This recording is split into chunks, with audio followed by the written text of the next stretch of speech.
दोस्तों, मेरा ऐसा मानना है कि एक सच्चा बिजनेसमैन वो होता है जब वो पानी के अंदर गिर जाए वो तैर कर बाहर निकलता है, और इसको कहते हैं मैस्लो हायरार्की ऑफ नीड्स। ये एक थ्योरी है और इसको समझना आपको बहुत जरूरी है। देखा लेडीज एंड जेंटलमैन, जब हम मैस्लो हायरार्की ऑफ नीड्स को समझते हैं तो हमें ये पता चलता है कि कंज्यूमर कहाँ है, कंज्यूमर की नीड क्या है। हम जब इन नीड्स का ध्यान रखकर बनाते हैं ना प्रोडक्ट्स को, तब हम एक ऐसा प्रोडक्ट बना सकते हैं जो मार्केट में सक्सेसफुल हो सकता है।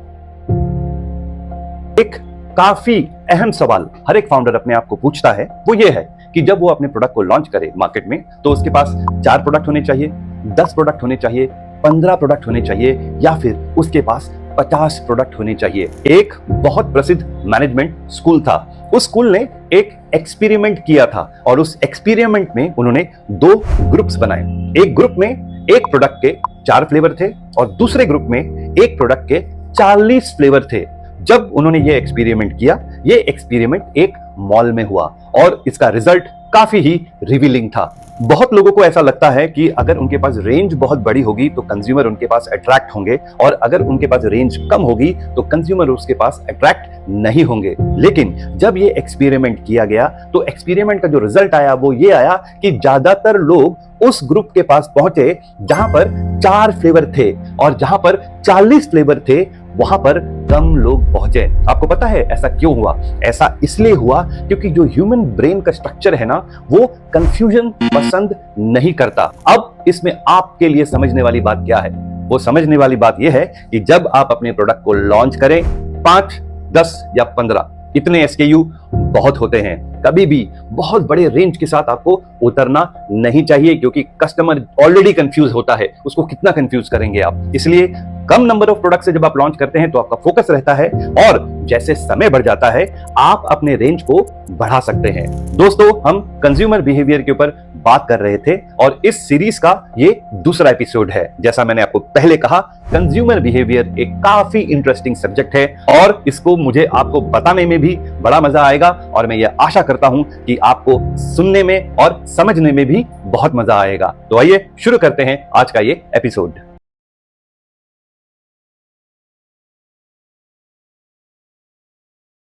दोस्तों, मेरा ऐसा मानना है कि एक सच्चा बिजनेसमैन वो होता है जब वो पानी के अंदर गिर जाए वो तैर कर बाहर निकलता है, चाहे उसे तैरना आता हो या ना आता हो। बहुत बार ऐसा देखा गया है कि बहुत इंसान के अंदर वो एक जिज्ञासा होती है कि मैं अपना बिजनेस करना चाहता हूं, और वो एक नहर को देखते हैं उनके सामने बहते हुए और वो सोचते रहते हैं कि भाई मैं जाऊं या नहीं जाऊं, और इसी चक्कर में उनकी पूरी जिंदगी खत्म हो जाती है। उसी तरह कुछ अलग टाइप के लोग भी होते हैं जो नहर को देखते हैं और कूद जाते हैं, लेकिन वो तैर नहीं पाते, वो संघर्ष नहीं कर पाते और वो डूब जाते हैं। सिर्फ वही इंसान तैर कर बाहर निकलता है जिसके अंदर एक जज्बा होता है, जिसके अंदर एक जुनून होता है। और मैं ये मानता हूं कि आप लोग जो इस चैनल को देख रहे हैं उनके अंदर भी एक जुनून है, एक जज्बा है, और मेरा ये फर्ज है कि उसे एक रियलिटी में लाने की मैं कोशिश करता हूं। हम स्टिमुलाई के ऊपर बात कर रहे थे, हम कंज्यूमर बिहेवियर के ऊपर बात कर रहे थे। अगर आपने पिछला एपिसोड देखा होगा तो आपको पता चला होगा कि जब एक स्टिमुलाई हमारे ऊपर काम करता है तो हमारे अंदर एक जिज्ञासा जागती है, जिसकी वजह से हम मोटिवेट होते हैं एक प्रोडक्ट को खरीदने के लिए। आज मैं आपको इसके एक दूसरे पहलू के ऊपर आपके साथ चर्चा करना चाहूंगा, और इसको कहते हैं मैस्लो हायरार्की ऑफ नीड्स। ये एक थ्योरी है और इसको समझना आपको बहुत जरूरी है, क्योंकि जब आप इसे समझोगे आप अपने मार्केटिंग प्लान को उतनी अच्छी तरह डिवाइस कर सकोगे। Maslow hierarchy of needs human behaviour को समझने वाली एक बहुत इंपॉर्टेंट थ्योरी है। अब इसको आप जब देखते हो तो वो एक पिरामिड की तरह होती है, और इस पिरामिड में 5 सेक्शन होते हैं। इस पिरामिड के जो सबसे नीचे वाला सेक्शन है वो है फिजियोलॉजिकल नीड। मतलब कि एक इंसान कभी भी सबसे पहला जो अपने नीड को सेटिस्फाई करना चाहता है वो है रोटी, कपड़ा और मकान। जब ये नीड उसकी सेटिस्फाई होती है तभी वो नेक्स्ट लेवल पर जाता है। मान लीजिए कि आप एक वाटर प्यूरिफाइंग बिजनेस में हैं और आपको फिजियोलॉजिकल नीड को फुलफिल करने के लिए आप एक ऐसा वाटर प्यूरिफायर बनाओगे जो काफी सिंपल है, क्योंकि एक इंसान का जो बेसिक नीड है वो ये है कि उसे क्लीन प्यूरिफाइड ड्रिंकिंग वाटर चाहिए। तो आप एक सिंपल वाटर प्यूरिफायर बनाओगे जो लोगों की फिजियोलॉजिकल नीड को सेटिस्फाई करे। यहां पर ज्यादातर लोग जब परचेस करते हैं वो ब्रांड नहीं देखते, आटा चाहिए, चावल चाहिए, नमक चाहिए, दाल चाहिए, खरीद लो। ब्रांड मायने नहीं रखता। इसके ऊपर जब हम जाते हैं तो हमारी जो नेक्स्ट नीड होती है वो होती है सेफ्टी नीड्स। मतलब आप अभी अपने आप को आपने डेवलप कर लिया है, आपको रोटी कपड़ा मकान की ज्यादा चिंता नहीं है क्योंकि वो सारी नीड्स आपकी फुलफिल्ड हो गई है। अब आप इस नीड में जैसे पहुंचते हो तब आप ये सोचते हो कि भाई मुझे ब्रांड ही लेना चाहिए। क्यों? क्योंकि ब्रांड में एक ट्रस्ट होता है। देखिए एक कंज्यूमर किस तरह इवॉल्व हो गया। अब मैं उस वाटर के एग्जांपल में फिर आ जाता हूं। इस केस में जब आप अपने मार्केटिंग को प्लान करेंगे सेफ्टी नीड्स को ध्यान रखकर, तब आप ये ध्यान रखोगे कि जितनी पॉपुलेशन सेफ्टी नीड्स के अंदर आती है वो यूवी एंड आरओ इस तरह के जो वाटर प्यूरिफायर होते हैं उनको वो खरीदेंगे। क्यों? क्योंकि उनको ये पता है कि यूवी और आरओ जो है वो बहुत सेफ होता है। और इसी तरह कस्टमर जो है एक लेवल से दूसरे लेवल पर पहुंचता है। इसके बाद जो अगली नीड आती है वो आती है सोशल नीड। अब इंसान ये चाहता है कि लोग उसे रिस्पेक्ट करें, लोग उससे प्यार करें, उसके फैमिली मेंबर उसे रिस्पेक्ट दे। और दोस्तों दुर्भाग्यपूर्ण बहुत बार ऐसा देखा गया है कि लोग सक्सेस के चक्कर में या फिर पैसा बनाने के चक्कर में अपने फ्रेंड्स और फैमिली को छोड़ देते हैं। और जब वो अपने मुकाम पर पहुंचते हैं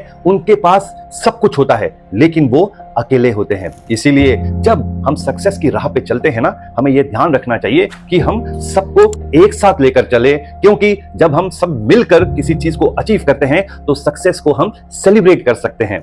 अब हम उस वाटर प्यूरिफायर के एग्जांपल पे आ जाते हैं। मैंने आपको क्या कहा था कि जब एक इंसान का फिजियोलॉजिकल नीड फुलफिल होता है तब वो सेफ्टी नीड को फुलफिल करता है, उसके बाद वो सोशल नीड पर आ जाता है। इस केस में वो जो इंसान है जो एक सोशल रिस्पॉन्सिबिलिटी एक सोशल नीड्स में है वो क्या करेगा? वो अब एक बहुत बड़ा वाटर प्यूरिफायर सिस्टम लेगा जिसको वो एक पब्लिक स्पॉट में रखेगा जहां पर लोग आकर उस वाटर प्यूरिफायर से वाटर ले सकते हैं। अब क्या हुआ? अब ये हुआ कि लोगों ने देखा कि भैया ये इंसान जो है इसने पब्लिक के लिए कुछ किया है, तो क्या होगा? लोग उसको रिस्पेक्ट देने लगेंगे। और ये जो रिस्पेक्ट है ना, इसी को सोशल नीड कहते हैं। अब हम फोर्थ नीड पे आ जाते हैं। फोर्थ नीड होता है एस्टीम नीड। एस्टीम नीड मतलब हम सक्सेसफुल हो गए हैं, हम बहुत ही कामयाब हो गए हैं, लोग हमें जानते हैं। अब हमें वो काम करना है जिससे हम अपने स्टेटस को दिखा सकते हैं। जब एक आदमी एस्टीम नीड में होता है ना, तब उसे कोई भी गाड़ी नहीं चलती, उसे एक प्रीमियम गाड़ी लेनी है। लोग फ्लैट्स में रहते हैं, अपने घर में रहते हैं, लेकिन जो एस्टीम नीड वाला है वो एक प्राइवेट बंगलो में रहेगा जिसका अपना एक स्विमिंग पूल होगा। ये होता है एस्टीम नीड। अब इसको हम जब वाटर प्यूरिफायर के साथ रिलेट करेंगे तो हमें यह पता चलेगा कि जो एस्टीम नीड वाला है उसे एक ऐसा वाटर प्यूरिफिकेशन सिस्टम लगेगा जहां से एल्कलाइन वाटर भी निकलता है। और सिर्फ एल्कलाइन वाटर ही नहीं, वो जो वाटर प्यूरिफायर है वो महंगा भी होना चाहिए जो सबके पास ना हो, तभी जाके लोग समझेंगे कि उसकी एक स्टेटस है और वो सबसे अलग है। फाइनली हम पहुंचते हैं सेल्फ एक्चुअलाइजेशन पर। मतलब एक ऐसा इंसान जिसने अपनी जिंदगी में सब कुछ पा लिया है। अब वो एक टेकर नहीं है, वो एक गिवर है। वो ये सोचता है कि भाई मैंने बहुत कुछ कर लिया है, अब ऐसा वक्त आ गया है कि मुझे इस दुनिया को वो सब कुछ वापस करना है जो मैंने इस दुनिया से लिया है। जब कोई इंसान सेल्फ एक्चुअलाइजेशन में पहुंच जाता है तब वो कंट्रीब्यूट करना चाहता है। अब वो क्या करेगा? क्योंकि उसके पास उतनी फंड्स है, क्योंकि उनके पास एक ऐसे लेवल पर ये पहुंचे हुए हैं जहां पर वो लोगों की दुनिया की मदद कर सकते हैं, वो उस वाटर प्यूरिफिकेशन सिस्टम वाले को फोन करेंगे और उसको कहेंगे कि आपका जो बेसिक प्रोडक्ट है जहां पर लोगों को क्लीन हाइजीनिक वाटर मिलता है, मुझे आपसे वो खरीदना है। क्यों? क्योंकि जो फिजियोलॉजिकल नीड है वो अभी भी फुलफिल नहीं हुई है और मैं ये चाहता हूं कि मैं अब इन लोगों के लिए वो कंट्रीब्यूशन करूं। तो देखा लेडीज एंड जेंटलमैन, जब हम मैस्लो हायरार्की ऑफ नीड्स को समझते हैं तो हमें ये पता चलता है कि कंज्यूमर कहां है, कंज्यूमर की नीड क्या है। और जब हम अपने मार्केटिंग प्लान को बनाते हैं, हम जब अपने प्रोडक्ट को बनाते हैं, हम जब इन नीड्स का ध्यान रखकर बनाते हैं ना प्रोडक्ट्स को, तब हम एक ऐसा प्रोडक्ट बना सकते हैं जो मार्केट में सक्सेसफुल हो सकता है। इस एपिसोड को समराइज करते हुए मैं आपको ये कहना चाहूंगा कि जैसे लोग एलिवेट होते हैं, जैसे लोग आगे बढ़ते हैं मैस्लो हायरार्की ऑफ नीड्स में, उनका जो टाइप ऑफ नीड है वो बदलते रहता है। फॉर एग्जांपल, किसी को बेसिक आटा चावल की जरूरत होगी, कोई कहेगा कि मुझे जो है ब्रांडेड चाहिए, कोई कहेगा कि मुझे जो है बल्क में चाहिए, क्यों? क्योंकि मैं लोगों में डिस्ट्रीब्यूट करना चाहता हूं, और कोई ये कहेगा कि मैं सिर्फ ऑर्गेनिक प्रोडक्ट ही लूंगा। तो जब आप इस मैस्लो हायरार्की ऑफ नीड को समझोगे तब आप अपने मार्केटिंग प्लान को उसी तरह डिजाइन करते रहोगे। और आप ध्यान रखिएगा कि जो मैस्लो हायरार्की ऑफ नीड्स जो है वो एक पिरामिड के जैसे है। तो जैसे जैसे आप ऊपर पहुंचते हैं वैसे वैसे जो मार्केट साइज है वो कम होती रहती है।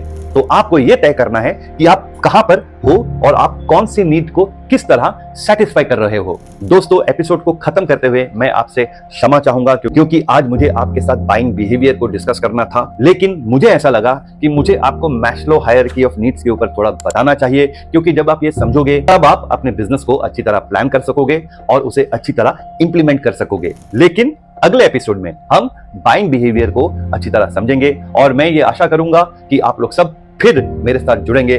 तब तक के लिए आपका ये दोस्त आपसे अलविदा लेता है। बहुत बहुत धन्यवाद।